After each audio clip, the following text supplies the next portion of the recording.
Good evening, this 16th day of December 2018. Ahead.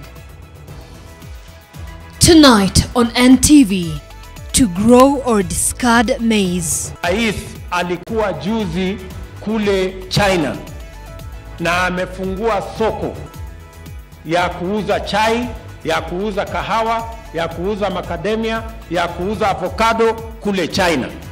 Hakuna soko ya kuuza mahindi huko China. Debate over maize prices intensifies amid rising temperatures over maize scandal. Also tonight, the city residents who suffer in silence. Very bad. We have to buy water after every 2 weeks, and that is costing me like in a month almost 5K. Taps in some estates have been dry for 4 months and water vendors are making a killing. Wengine wanapiga kelele wasema Kalonzo alisijui what is the deal he had with Kenyatta. I had no deal with President Uhuru Kenyatta. Nilijipeleka kwa meza tu. Jitters in Ukambani as Makueni governor says he will not be forced into backing Kalonzo Musyoka for 2022. And also tonight, a story of perseverance in the face of numerous odds. She was getting multiple seizures at a time. Baby Aria Wemers struggled to cling on to dear life despite a diagnosis full of doom.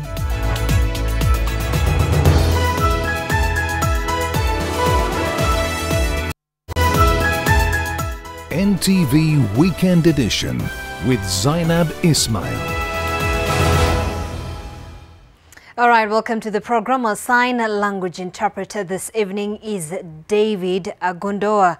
And we begin off on our top story this hour, where the government has imposed a dusk to dawn curfew in Ukambani area, Narok County, following renewed ethnic clashes since Friday evening that has so far left 1 dead, 15 injured and 25 houses torched. Tension remains high in the volatile area. Mambo ya watu kutembea kuanzia saa 12 ya jioni mpaka saa 12 asubuhi tutapiga marufuku mpaka hii hali rudi hali ya kawaida. Na pia mambo ya watu kuwa katika vikundi, kusanyana katika vikundi pia hatutakubali. It is suspected the violence was sparked off by a missing cow that was initially thought to have been stolen on Friday night, but was later found in a thicket on Saturday morning. Among those attacked in the wave of violence include a Kenya Forest Service officer. Hivi ni vita ambavyo kwa sasa hata huwezi jua nini inafanya watu wanapigana. Ni kama watu wako tayari tu wanajipanga tu kupigana bila sababu. So hata kusema ng'ombe ilibwa ni mambo ambayo watu wanataka kutafuta kisingizio tu. Security officers from Narok County have moved to the region to restore calm. The affected areas include Ololoipangi, Ukambani and Oloruasi.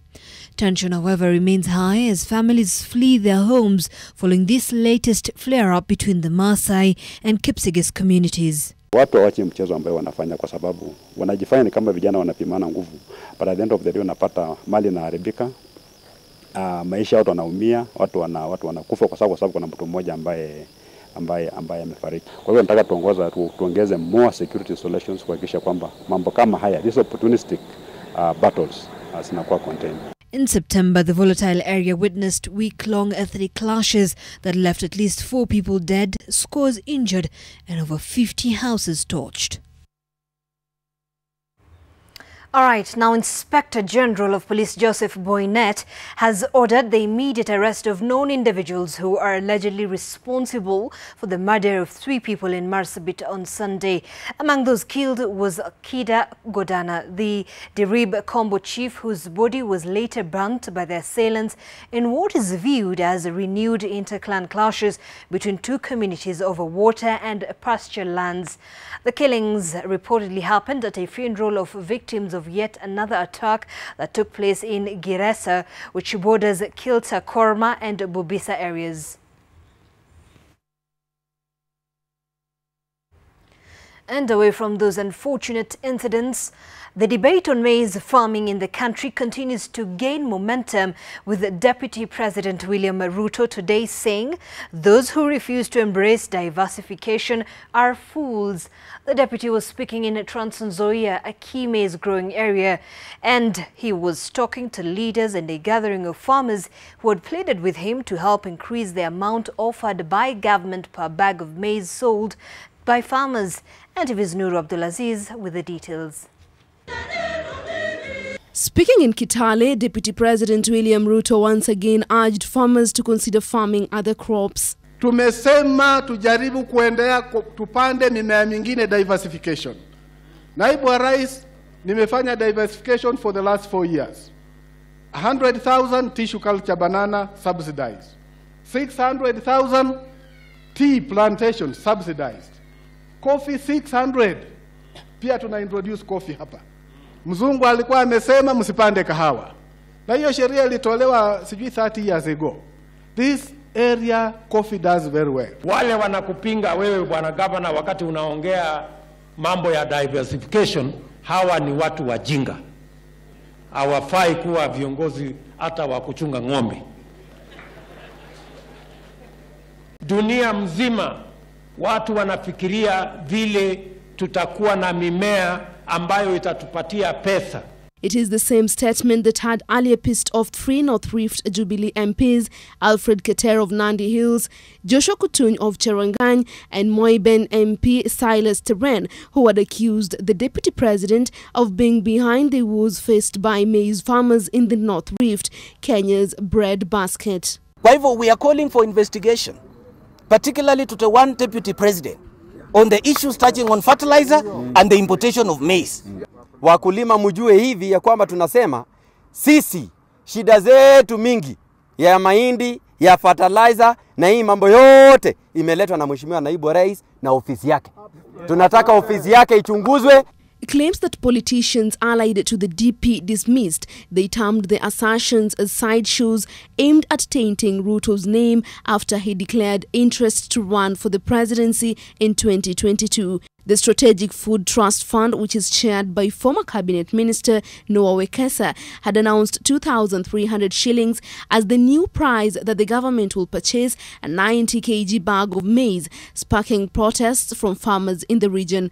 The farmers are demanding 3,600 shillings for a 90 kg bag of maize. Tuko na shida na hiyo pay ambao serikali itangaza.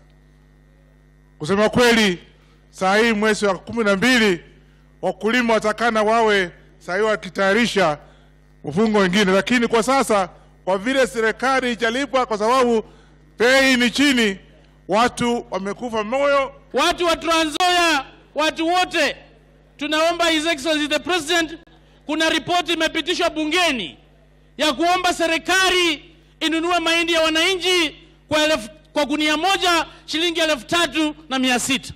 Na mimi nakuomba wewe pamoja na President Uhuru Muigai Kenyatta, mkae pamoja na msikie malilio ya hawa wananchi. In the North Rift, desperate farmers are resorting to all avenues to earn something from the grain they have. Kama hapa hii Milas tunalipwa na 1,700. So tumeamua hiyo ndio the last option. Hakuna penye tunaweza peleka sisi kama wakulima, hakuna penye tunaweza peleka mahindi.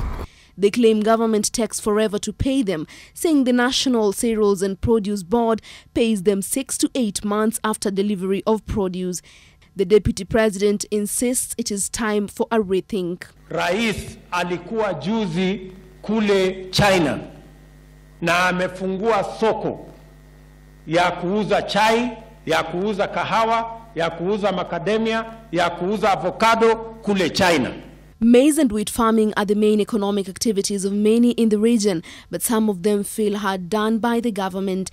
The long-running maize scandal remains a sticky issue, and it appears not even the best intentions will fully persuade a skeptical farmer that the government has good intentions.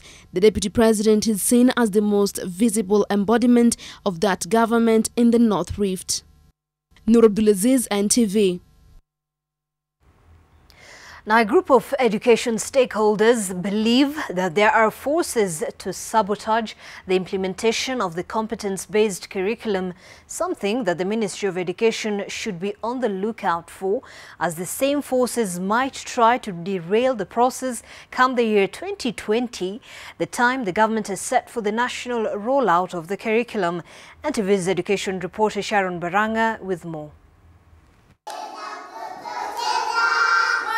In 2016, talks of a curriculum set to phase out the 844 system of education evoked mixed reactions from stakeholders. A majority supported the idea, saying it was long overdue and that the over 30-year 844 curriculum was outdated. But there was an opposing voice, one that was also opposed by the government. They questioned the speed at which the changes were taking place, and now it seems their voice was prophetic. We have raised fundamental issues about the curriculum and we have given our recommendations. The ministry has them, KICD. It is very clear. So if there are no documents, what do you implement? There's no syllabus. What are you using? There are no teaching aids, there are no textbooks. Even if they were provided, are they tested? Teachers have not been trained. You cannot call teachers for 3 days and you tell Kenyans that you have been trained. What is training? The government then assured Kenyans that the rollout of the competence-based curriculum was on course, but now it is a different story. The national rollout is projected to happen in the year 2020, but some education stakeholders claim that there are individuals out to sabotage the process. And education raises a lot of stakeholder interest because so many people have got interests at stake. You touch on anything, you're touching about publishers, you're talking about teachers who are a critical element, you're talking about parents, you're talking about...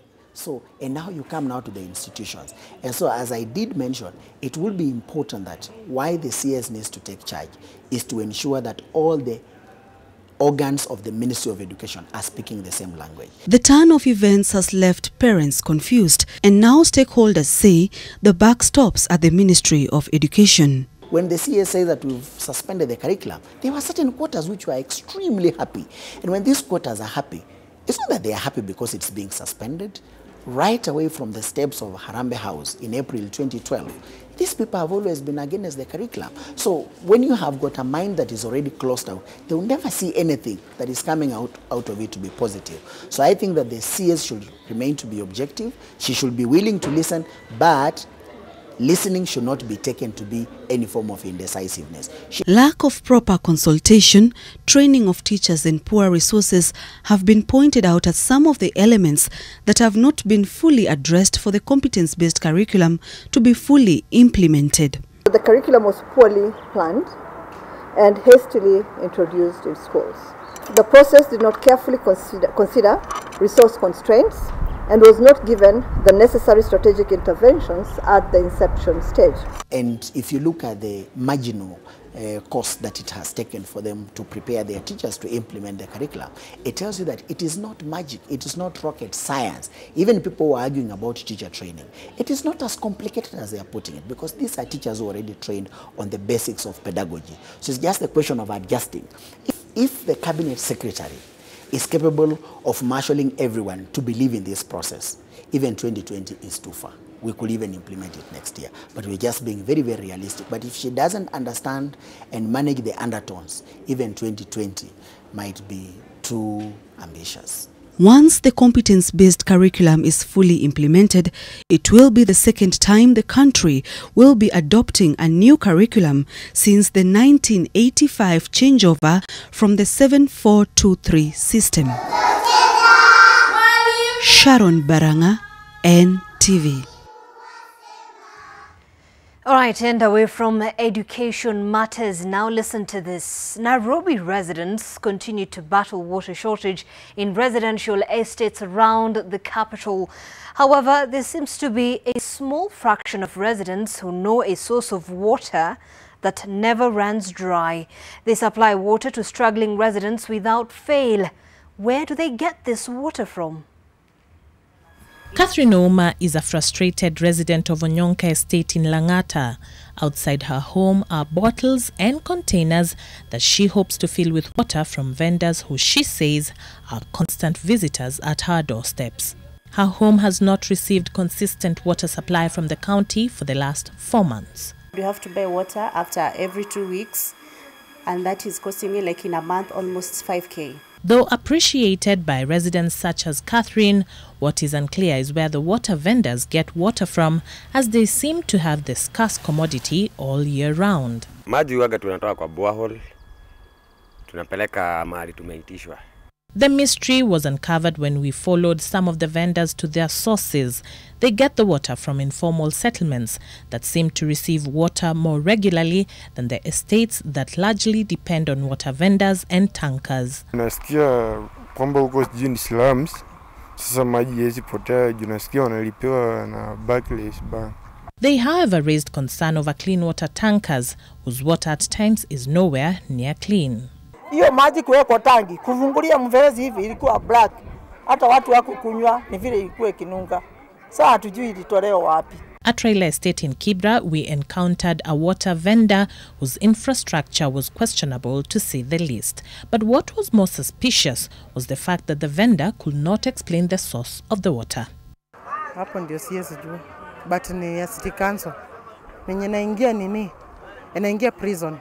Hii ni laini ya prison. In Umoja Estate, the quality of water supplied by the county is compromised.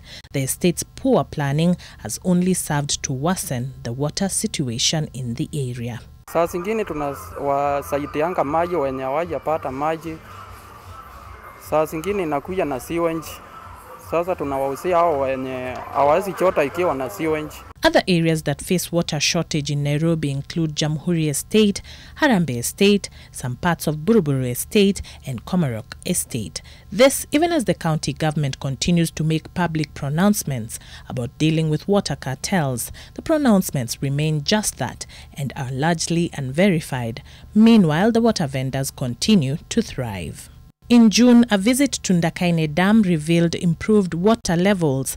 Nairobi Governor Mike Sonko was optimistic that this would contribute to improvement in supply across Nairobi. Kayole, Komarok and Harambee will also benefit from additional 12 hours of water supply. 7, all the other areas will receive improved pressures. The new schedule was expected to bring sanity and reduce the hardship residents face in the search for what is a very valuable commodity. Kama leo ilikuwa supposed kukuja lakini imekuja for 30 minutes imeenda. Sasa hatujui kama tutafunguliwa tena. It happens also last Thursday. Inafunguliwa kidogo. Sasa inaonekana ni kama tumefunguliwa lakini haiko. The areas facing water shortage are areas that are home to Nairobi's working population, a population that contributes heavily to the economy but whose residents lament over the poor service delivery by the county government and the national government. Charity Mwangi, NTV. All right, thank you so much, Charity Mwangi, for that report. And to focus a little bit on politics now, members of Parliament allied to Deputy President William Ruto, mainly from the Western Kenya region, say their counterparts from Nyanza are misusing the handshake to insult the Deputy President. The leaders say the handshake cannot be observed on one hand and abused on the other. The Deputy President, who led the MPs in a fundraising in Trans Nzoia, said election losers must accept defeat and wait for the next opportunity to compete as opposed to causing chaos. NTV Zakes Mosame with the details.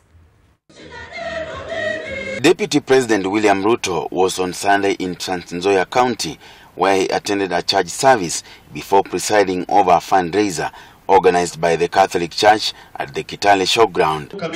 The legislators who accompanied the Deputy President took issue with what they call frequent attacks on him by ODM leader Raila Odinga's allies. The leaders claim, despite the extended handshake in President Uhuru Kenyatta's Nyanza tour early this week, some leaders from the Nyanza region have failed to honor the truce and are instead targeting the Deputy President. Wabunge wa kutoka Luo Nyanza, kwamba sisi jamii ya Waluya tuko na kijana yetu anaitwa Mkhisa Kitui, yeye anaongoza ulimwengu mzima, lakini tumenyamaza, hatutukani mtu atupige galera yote. Lakini wao Raila amesalimia juzi rais, akapatiwa cheo kidogo hapa ya Afrika, ndio wamemea pembe, kila wakati wakiamuka wanajuzi deputy president. Na vile uliongea ukasema rais wetu atakuwa katika mkono wa kulia, Mheshimiwa Raila Amolo Odinga atakuwa katika mkono huu mwingine, na wewe umechukua position ya katikati. I strongly believe you are very safe in that position. Tusisahau kwamba tulikuwa na mashindano. Kuna watu ambao walikuwa wanashindana na sisi, na sasa tumewaleta katika serikali ama umewaleta katika serikali, na tunawakaribisha. Lakini yale tungependa kusema ni kwamba wakati itafika kugawa, tusije tukagawa sawa. Handshake tuna embrace iendelee. Lakini kwangu nikionelea kama jana vile niliona Orengo akitusi William akitusi naibu wa rais, ni kuonyesha ya kwamba hii handshake atu embrace sawa sawa. The deputy president was silent on the issue of attacks against him by leaders allied to ODM leader Raila Odinga, but he also had barbs to throw at the Raila group. Kwa hivyo ukishindwa safari hii usilete fujo, ngojea kuna siku ingine. Ama namna gani? Si namna hiyo? MCA wala wanaomba ni wengi, mmoja atapata. The deputy president has maintained an active schedule across the country, viewed with suspicion by his opponents and perceived by many to be a building of networks ahead of the 2022 succession that continues to get more puzzling by the day. Zakis Masame, NTV, Trans Nzoia. All right, and with that story, we'd like to hear from you. Do you think the handshake has spelt doom for the opposition? Do you think the handshake has spelt doom for the opposition? I'd like to hear from you. Our Twitter handle is at NTV Kenya, subsequently at Zainab Ismail. The hashtag NTV Weekend Edition will be back with much more.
All right, welcome back. Thank you so much for staying with us. You're watching NTV Weekend Edition. Now, Makueni Governor Kivutha Kibwana now says he will not be forced to support Wiper Party leader Kalonzo Musyoka's 2022 ambitions. Speaking on Jamhuri Day, Kivutha accused the Wiper Party of sending its members to abuse him and demean him, but called them out, saying it was an exercise in futility. Governor Kibwana said Kalonzo had not stood in the gap strongly to warrant his automatic support, especially after his Mtu wa Mkono remarks. But even as he comes under fire for his newfound relationship with President Kenyatta, Kalonzo insists he does not regret his move to join President Kenyatta at the table.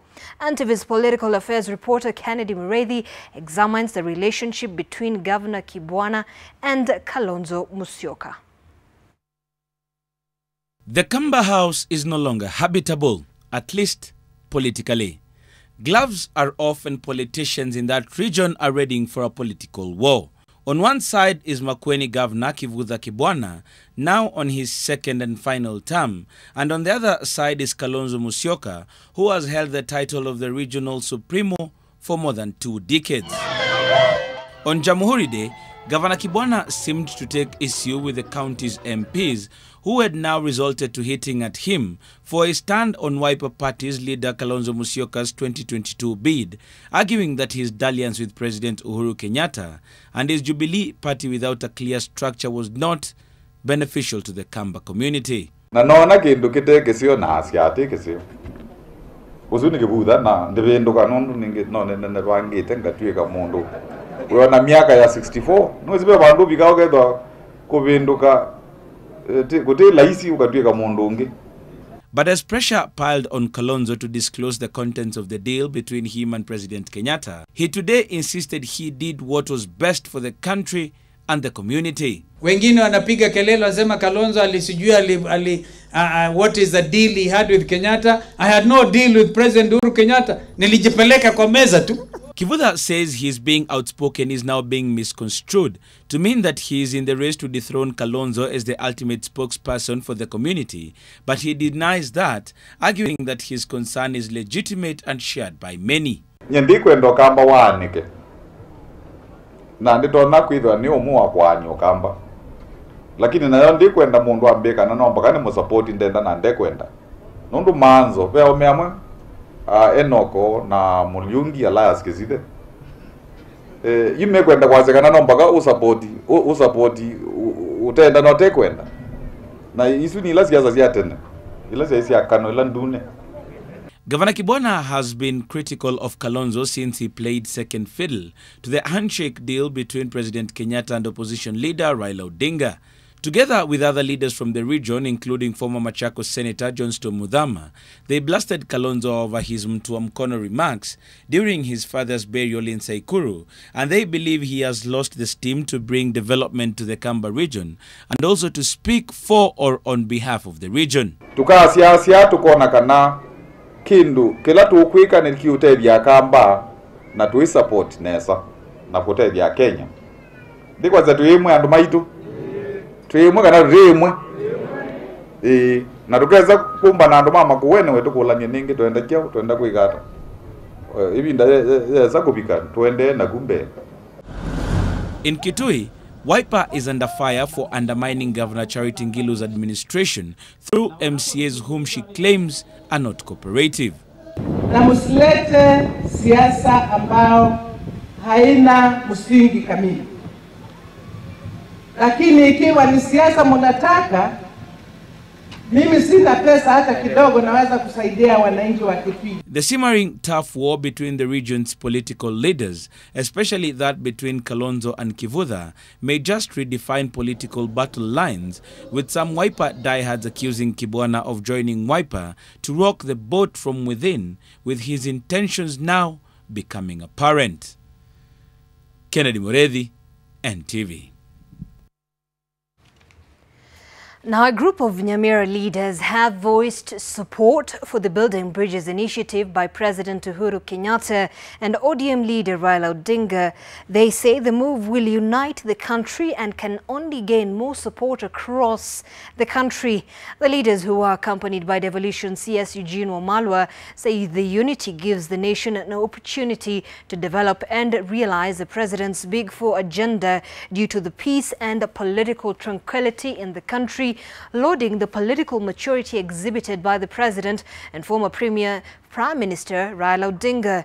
Nyamira Governor John Nyangarama says the Council of Governors supports constitutional amendments and already has a team of lawyers that working on a framework to represent their views. According to Borabu Member of Parliament Ben Momanyi, leaders from Nyamira are ready and willing to dialogue and work with other leaders for the prosperity of the nation. Professionals wengine wa Kisii sijui wanakaa hoteli gani na wanataka kutuambia vile tunafanya kazi. I want to tell those professionals, wache watoke kwa hiyo mahoteli, watoke kwa hiyo malodging, wakuje hapa tufanye kazi pamoja. Hiyo Big Four agenda haiwezi faulu bila kuweko na amani. Na hata masuala magumu kama ya katiba, najua with the current political temperatures having been lowered, tunajua ya kwamba when we are seeing the political sobriety and maturity in our nation, today tunaweza hata tukatatua masuala yale magumu ya katiba. Kama Council of Governors, tayari Bwana Eugene Wamalwa tumetangulia nyinyi, tumechagua watu ambao wanawakilisha sisi, watafanya hiyo kazi ya kuangalia vile constitution itakuwa changed. All right, we're going to take in another short break here on NTV Weekend Edition. When we come back, we'll take a look at all the stories making headlines together with some sporting action.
right, thank you so much for staying with us. The Ilchamus community in Baringo County has threatened to sue the government for the second time over a deadly weed commonly known as the madenge weed that continues to cost them multiple losses. The community, through its elders, want to move to court to pressure the government to honor a court order where they once sued the state to compensate them from losses incurred courtesy of the weed. They are lamenting the loss of hundreds of livestock to the deadly weed that now continues to encroach into their homesteads, forcing them to move out of their homes. It is now 10 years since the community sought the court's intervention and won. During that case, they took a goat to the High Court as evidence. They now want Environment Cabinet Secretary Kariako Tobiko to intervene and find a permanent solution or face legal action once again. Wale watu ambao wamepata madhara ya wanyama yao ya kuumia, serikali watafanya nini? Watacompensate, watalipa. Lakini mpaka leo hiyo hajatimizwa. Iko watu wamekufa. Hii miti imechoma. Iko ngine nakata kama kidole nimekatwa. Mocho naenda kama nimechoma. Hii serikali kama napungia sisi hii miti nasaidia au naua sisi tena kama hii miti. Now, the Anglican Church of Kenya Archbishop Jackson Ole Sapit has called for presidential support in fighting corruption and for the Building Bridges initiative. Now, speaking during a graduation ceremony at St. Mary's SCK Church in Malindi, Ole Sapit lauded President Kenyatta's efforts in fighting corruption and building the Bridges initiative, calling on all Kenyans to support the president, especially in the war against graft. Archbishop Sapit says corruption has become a disaster in the country and is now exhibited in many forms, from tribalism to direct stealing of public resources. Sisi nasi kwa kauli moja tuamue ya kwamba hatutajiingiza katika mambo ya ufisadi, hatutakubaliana nayo, turekebishe njia yetu, tukimbilie kwa Kristo aliyekuja kuturekebisha kwa njia ya toba. Na tunaomba yeyote ambaye amechukua kitu ya umma kwa njia ambayo si haki, tafadhali rudisha, na nafasi ya kuomba msamaha. Kanisa ndio inatangaza kwamba kwa njia ya msamaha njia yetu inaweza kurekebishwa, na tunaomba wale wote ambao wanajisalamisha, serikali nayo wakubali msamaha wao na Kenya iweze kusonga mbele. All right, and we're going to take another short break. When we come back, Warotha Kiro will be bringing you all the sporting action, including that heated match between Man United and Liverpool.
All right, welcome back to the bulletin. And before we take a look at the stories that made headlines in the world of sports, political and religious leaders in Mombasa County want assurance of security for locals and visitors ahead of the Christmas season. The leaders who are attending the Mombasa County Governor's Christmas tree lighting ceremony at Treasury Square say that criminal gangs have caused fear and panic among residents. They urged members of the public to be vigilant and to report anything suspicious to the authorities. They, however, assured residents of safety and security during the Christmas season.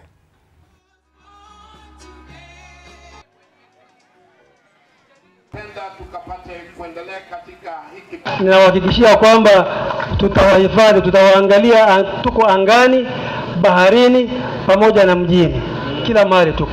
Mtaona helikopta zikipita juu, mtakuta meli za kivita kule nje, mtakuta magari ya serikali na askari kwa wingi. Najua Wakristo watakuja wengi sana kutoka Central Province, Nyanza na kila mahali. Kwa hivyo msiwe na wasiwasi. All right, and we're going to take another short break. I told you Warada Kiru has all the stories making headlines in the world of sports.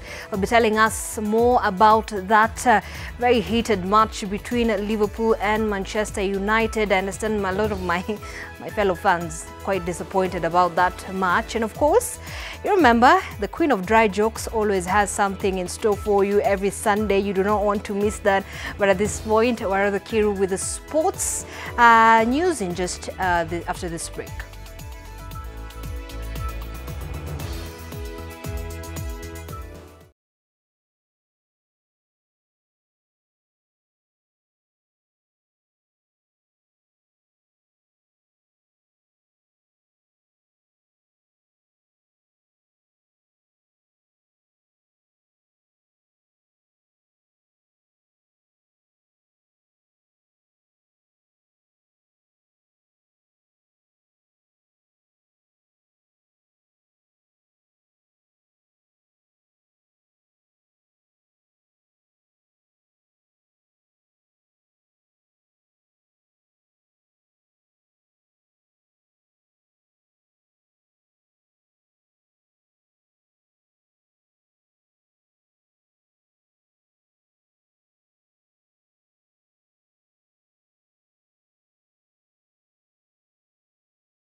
Weekend edition, I am Warote Kiron. We start with some good news. Kenyan champions Gor Mahia put themselves in good stead to sail into the lucrative group stage of the CAF Champions League with a 3-1 win over Nigerian champions Lobi Stars at Kasarani. Aida Waringa caught the action and color and filed this report. Gor Mahia have 1 foot into the CAF Champions League group stage after they beat Lobi Stars of Nigeria 3-1 in their CAF first round first leg game held at the Kasarani Stadium. Jacques Tuisenge got Kogalo off the mark with a powerful finish in the 7th minute after an assist by one-away creative midfielder Francis Kahata. 12 minutes later, Samuel Onyango sliced through the Lobi Stars defense to double Gor's advantage. The visitors then got onto the score sheet on the half-hour mark through Matthias Samuel's deft header off a corner that left Gor Mahia goalie Boniface Olwoch rooted on his line. Onyango made it 3-1 at halftime with a daring bicycle kick from inside the box following a goal-mouth melee. With 4 goals scored in the first, the tempo in the second half slowed down with the match ending 3-1 in Kogalo's favour, with Gor coach Hassan Okte not popping the champagne just yet. It's a good result, but it didn't please me because we had more chances to block the games 4-1, 5-1 and go away game and keep it that result. We should have won 4-1, 5-1 easily. Despite Okte's dissatisfaction, the 4,000-plus Green Army who turned up at Kasarani were overjoyed with the victory, turning the stadium into a dance floor. Gor will now travel to Nigeria for the second leg that will take place on Friday in Enugu, a good 800 kilometers from the capital city, Lagos. Very good result back home, because I still have some my good players that will be coming. A win on aggregate will see Gor Mahia bank 55 million shillings in prize money that lies in wait for the aggregate winner of the first round. Aida Waringa, NTV. And I was at Kasarani yesterday for Kariobangi Sharks game against their opponents, and it was quite empty. Today it's nice to see the fans enjoy themselves in the stadium, and I do hope that Kenyans will give our clubs all the support they need. And we turn to hockey, and 9-time Africa Hockey Club champions Telkom Kenya maintained their winning momentum in their quest to clinch this year's title by thrashing compatriots USIU Spartans 4-0. Meanwhile, defending champions Ghana Revenue Authority faltered once again as it drew 0-0 with Ghana Police. Brian Otwal reports from Abuja, Nigeria. Telkom Kenya were too good for USIU Spartans in the Kenyan derby that was the second match of the round-robin Africa Hockey Club Championship in Abuja, Nigeria. Having lost their quest for a win without conceding a goal, the Telkom ladies' search for 3 points was well on course, Captain Tracy Karanja giving coach Jose Openda's Chargers an early lead in the first quarter. Audrey Omaido then added the second that gave the Kenyan Queens a comfortable 2-0 lead into the halftime. After the interval, Lilian Aura extended Telkom's lead with the third goal. Terry Juma ensured she pocketed 10,000 shillings reward from coach Jose Openda, who had promised if she converted a penalty award after a foul play from the students' defense. She stepped up and shook the net. With the win, Telkom lead the standings on 6 points, while USIU are yet to register a win in their debut at the championship. Considering the number of goals we have gotten, we hope to continue with the same margin of goals even with the coming games ahead of us. Our goal scoring again was a bit wanting, especially when you looked at the forwards, was a bit wanting, and then our midfield also was not very as effective as it was until the dying minutes, which we need to work on. We are going to do that. We still have time to improve, and then we see how it goes. In other matches of the day, defending champions Ghana Revenue Authority were held to a barren draw by Ghana Police. These are the opponents we've been playing with them, but I feel it was much of a tension because the team had trained well, we had trained, but it was not our luck. Today we were able to play with structure. Unfortunately, we got too few chances, and I guess the girls just got stage fright today. So hopefully we'll improve in the remaining games and look for 6 points. While men's reigning champions El Sharkia registered their second victory with a 7-1 thrashing of Kada Stars. Eastern Company beat Exchequers 2-1 in the other men's match. Telkom Kenya will be hoping to continue their 100% record when they take on Delta Queens from Nigeria, while USIU face defending champions Ghana Revenue Authority, both teams seeking to win their first match this year. Brian Otual, NTV in Abuja, Nigeria. And from Abuja, Nigeria, we come back home, and Bandari and Western Stima made it 2 wins out of 2 as 11 goals were scored in 4 SportPesa Premier League matches played today. Touted as title contenders, Tusker FC wobbly start to the new season continued, while KCB cannot seem to bank a win just yet. Fresh from seeing off defending champions Gor Mahia in their opening game, coastal side Bandari, who placed second last season, came from 1-0 down at halftime to win 2-1 in Machakos. Goals from Yema Mwana and Wycliffe Otsomo cancelled out Kefa Aswani's early goal. In the doubleheader played at Afraha Stadium in Nakuru, Posta Rangers beat Mount Kenya United 2-1, while Ulinzi defeated KPL newbies KCB 3-1. Hii game nilikuwa na expect positive results, but imekata. Ni hali ya game, tunaangalia hiyo game nyingine. Na tumecheza vizuri na kila kitu ilikuwa inafanyika ile tunataka. Ukiangalia kama ni kushambulia, tulishambulia na tukapata bao mbili. Meanwhile, substitute Henry Onyango's solitary goal and Western Stima a 1-0 victory over Tusker. And after that football in action, we turn our attention to athletics and emerging athletes Maureen Chepkemoi and Silas Muitich, who are both 21 years old, emerged winners of the 12th edition of the Safaricom Kisumu City Marathon. And for that, they bagged $500,000 shillings, not a bad day's work. Muitich, who participated in the marathon for the first time, but it's the scorching sun to win in 2 hours, 16 minutes and 50 seconds, with William Cheboy and Abraham Tor completing the podium paces. Chepkemoi, also a first-timer in the marathon, clocked 2 hours, 35 minutes and 36 seconds to beat Pauline Mutua and third-placed Sheila Jepkoech. Walter Korira and Leonid Agatha won in the 10-kilometer races. The marathon closed this year's Safaricom Athletics Series calendar that featured 11 different meets across the country.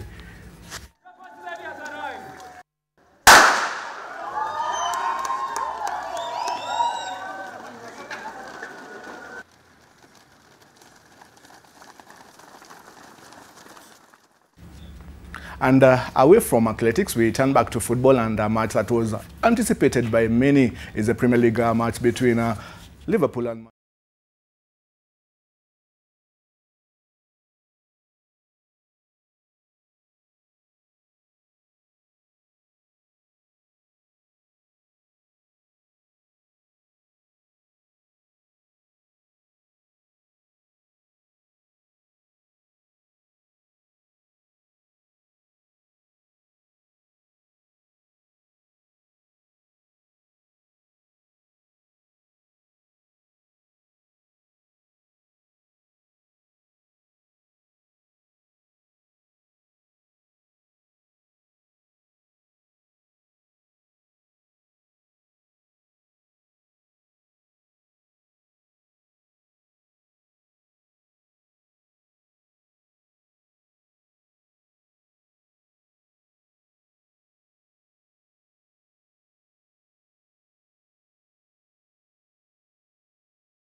One more story which Zainab Ismail will tell you about. All right, thank you so much, Warada Kiru, with the sporting news this evening. Now, Arya Wema, a 2-year-old girl, has been diagnosed with cerebral palsy, brain atrophy, and at some point pneumonia right after she was born. Doctors told her parents that she may not live for long. Her mother, Pauline Karanja, decided that she would fight on despite the diagnosis. And 2 years on, she still clings on to hope that baby Arya will be well someday. And Vizel and Aura reports. Peaceful in a deep sleep as her mother brings her out of her usual environment, startling her, forcing her to wake up. Arya Wema was born on the 17th of June 2016. She was diagnosed with cerebral palsy and brain atrophy.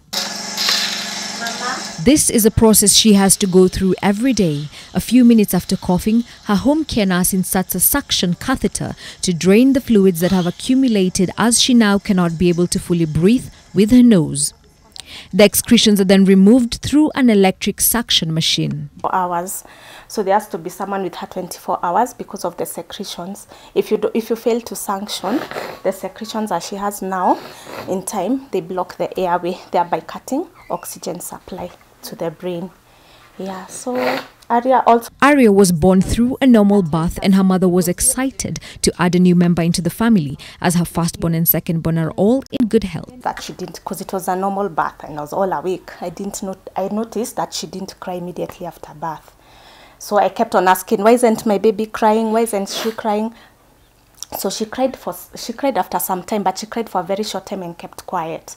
So what I could see With time, she noticed that her child was different, as she did not breastfeed well and was not gaining any weight. She'd bring up all the milk she used to feed on, so she would not gain weight. So when we'd go for baby clinic, around September, the doctor decided, let's just admit her and see maybe there's something else that's wrong, because she'd also prescribed formula. So she was on formula and breast milk and still no weight gain, because she'd always bring up the food. With every newborn, sleep patterns vary. But for Arya, she lacked sleep and oftentimes would go into a daze. This made Pauline seek further guidance from a specialist. One night in October, I remember I was seated right here, and we just breastfed and had given her medication. She started choking on her milk. Why she was choking on her milk is that she was getting multiple seizures at a time. Multiple seizures. So code blue. The baby was blue. Milk was coming out from her nose. And then she was all blue. All alone, she screamed, calling for help from the neighbors, who came to her rescue and took her and her baby to Aga Khan Hospital. Upon arrival at the hospital, the doctors termed the case an emergency, rushed her straight into the ICU. That was when things changed for Arya, as she started developing breathing problems. They tried putting her on oxygen, but she was not able to breathe well using her nose. The doctors then performed a tracheotomy to help her breathe. Tracheostomy tube acts as an artificial airway, and also in case of an emergency, you can quickly connect the child to oxygen, therefore saving life. The doctors further diagnosed her with pneumonia. With the tracheotomy tube in place, she was not able to feed normally, and the doctors had to formulate other means. We put her a nasal gastric tube. It's a tube inserted in your nose directly to your stomach. So that's how we used to feed her. At that point, I was still expressing milk. After 48 days, they were discharged. Thus, the family decided to fundraise to take Arya to India to get specialized treatment. Hopeful of a new report from the doctors, they embarked on their journey in April 2017. So when we went there and they ran the tests again, they found that her brain had shrunk. And whatever had replaced the brain matter was fluid. So she had like a very tiny portion of her brain. Pauline was petrified by the new diagnosis. The doctors further explained to her that the brain shrinkage may have been caused by the child being on life support, and thereafter the attempts to wean her off the machines to enable her to breathe without aid. Diagnosed her with, now that is what you call, the shrinking of the brain is what you call brain atrophy. So they diagnosed her with that. And the brain was so severely damaged that they told me my baby will never talk or walk again. She is going to be typically bedridden. And that is one of the hardest things as a mother you can hear. you can, get to hear that you... The doctors told her that baby Aria's situation could have been one of the worst cases of brain damage they had ever seen, and there was no probability of her brain growing. They are not God, but mine is just to keep her comfortable. Aria was also found to be partially deaf on her left ear. Without any cure or good news, they were forced to return back home, where she had to get a nurse to stay with Aria around the clock, an expense that has really set her back financially. Aria is still unable to feed normally and does so using a stomach peg. It's a tube inserted directly to the stomach. Yeah, so you connect a feeding tube and a syringe, and her food is blended, so you connect it to the stomach peg, and she feeds through there. The family is now seeking for help from any well-wisher to make baby Aria a little bit more comfortable and the experience slightly more bearable, if it can even get close to being described as that. With doctors having told her that there is no hope for her little angel, she still clings onto hope for a miracle while encouraging other mothers who are going through the same. Helen Aura, NTV. Well, a very heartbreaking report there of baby Aria, and it is our hope that a miracle can happen to heal the young, beautiful baby there. Well, this is where we come to a close on NTV Weekend Edition. Thank you so much for being part of this bulletin. Well, our dry joke is postponed until tomorrow, so you want to stay tuned on NTV tonight on Monday. Our sign language interpreter this evening was David Agondoa, and my name is Zainab Ismail. Good evening.